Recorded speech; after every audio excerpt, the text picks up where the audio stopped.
समिति और दर्शक दीर्घा में बैठे हुए आप सभी बंधुओं को मैं प्रणाम करता हूं, आप सभी लोगों का स्वागत करता हूं। जैसा कि मनीष जी ने बताया कि परेश जी राष्ट्रीय नाट्य विद्यालय के हमारे कार्यकारिणी समिति के अध्यक्ष हैं। ये हमारे लिए बहुत ही गौरव की बात है, क्योंकि परेश जी का परिचय मैं यहाँ नहीं देना चाहता हूँ, क्योंकि परेश जी का परिचय देने में मैं सामर्थ्य नहीं हूँ, क्योंकि वो जितनी भी ज़्यादा वो अपने कार्य में पारंगत हैं, अभिनय में, फिल्म में, उससे ही कहीं कमतर नहीं है कि वो रंगमंच की विधा में ही पारंगत ना रहे। उनका आगमन रंगमंच के माध्यम से ही हुआ है, तो हमारे लिए वो एक सशक्त रंगकर्मी, एक सशक्त अभिनेता के रूप में है। और राष्ट्रीय नाट्य विद्यालय अपने को बहुत ही गौरवान्वित अनुभव करता है कि वो हमारे कार्यकारिणी समिति के अध्यक्ष हैं।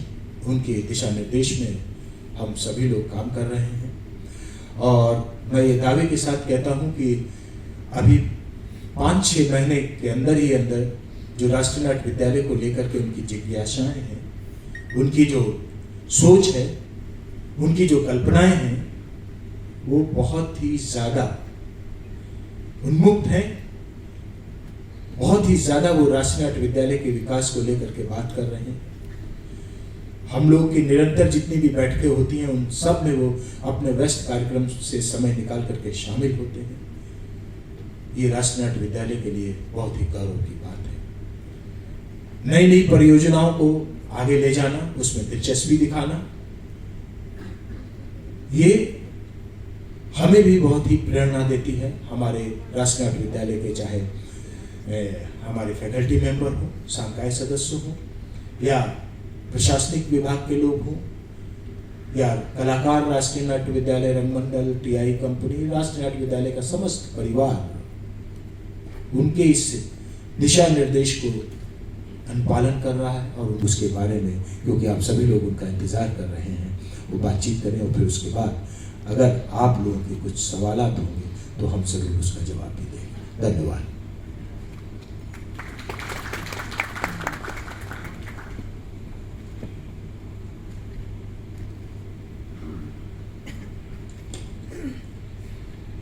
Good afternoon.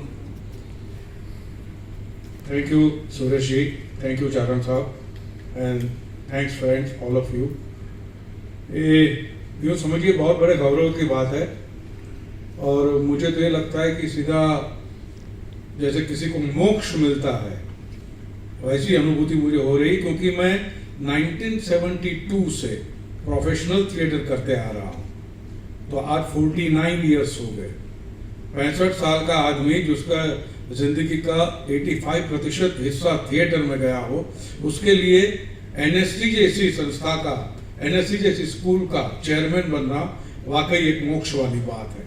तो I am very thankful to the authorities, यहाँ के जो स्टाफ है, they are helping me, because मैं कभी एनएसडी आया हूँ और एनएसडी के बारे में हम सुनते थे, क्योंकि देखते थे एक्टरों को, नसीर भाई है, ओम जी है, पंकज कपूर जी है, उनको सबको देखते थे और सोचते थे कि ये लोग कहाँ से ट्रेन करके आए। तब पता चलता था कि भैया एनएसडी से आए हैं, क्योंकि हम मुंबई में थिएटर करते थे तो हमारे पास तो न समय था न पैसे थे, तो हम तो आ नहीं सके। उनके जरिए हमको पता चलता था कि एनएसडी नाम की एक संस्था, स्कूल है, वहाँ पे ऐसे अच्छे अच्छे एक्टर ट्रेन किए जाते हैं।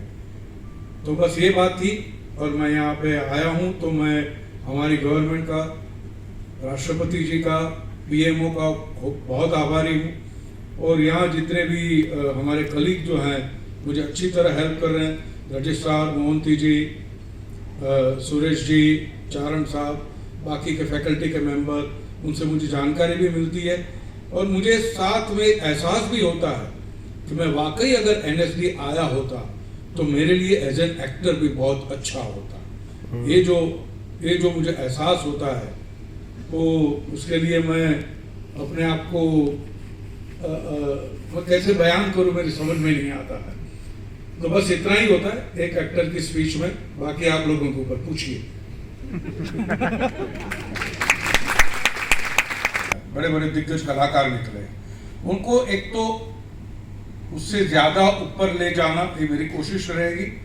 और दूसरी बात यह है कि मैं देखना चाहता हूं कि एनएसडी हर जगह पे हो, सिर्फ दिल्ली में ही नहीं, क्योंकि इन ऑल हम्बलनेस मैं ये भी समझता हूं कि हालांकि दिल्ली कैपिटल है और एनएसडी यहाँ पे है, पर मेरी नजरों में ड्रामा की सही कैपिटल है मुंबई, क्योंकि वो थिएटर की कैपिटल है और वहाँ पे गुजराती ड्रामा हो, मराठी हो, हिंदी हो, हर किस्म के ड्रामा वहाँ खेले जाते हैं, तो वहाँ पे एनएसडी का होना आवश्यक है। और जैसा एक लिफाफा आप लोगों को दिया गया, if you go through it, तो वहाँ पता चलेगा आपको कि हमें गुजरात के अंदर भी खोलनी, क्योंकि गुजरात में भी बड़ा वाइब्रेंट सीन है थिएटर का, जम्मू कश्मीर में भी खोलनी चाहिए, क्योंकि मैं अपने आप को भाग्यशाली समझूंगा